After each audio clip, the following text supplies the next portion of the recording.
পৃথিবীতে আপনার যখন কাউকে খুব বেশি আপন মনে হবে, তার জন্য আপনার নিজের অজান্তেই আপনার মনে মনে তার জন্য মায়া তৈরি হবে।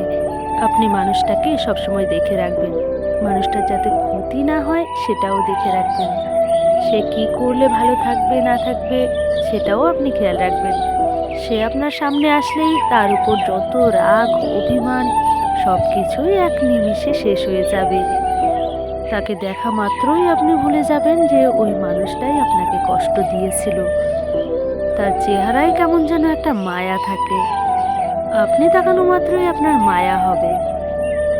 আর এভাবেই যখন আপনার মায়া বাড়তে থাকবে, তখন আপনি একটা সময় বুঝবেন আপনি ওই মানুষটাকে খুব বেশি ভালোবাসেন। মায়া থেকেই ভালোবাসার উৎপত্তি।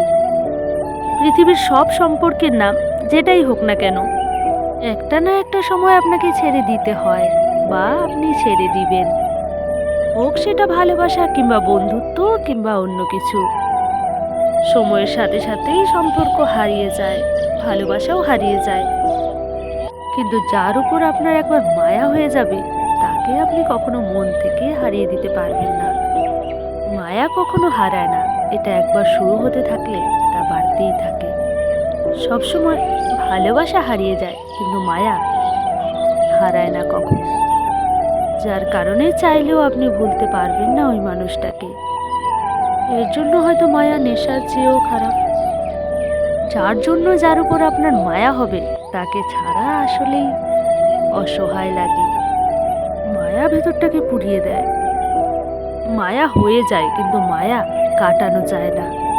মায়ার কারণেই আপনি হারিয়ে যাওয়া ভালোবাসাটাকে খুব যত্ন করে রাখবেন।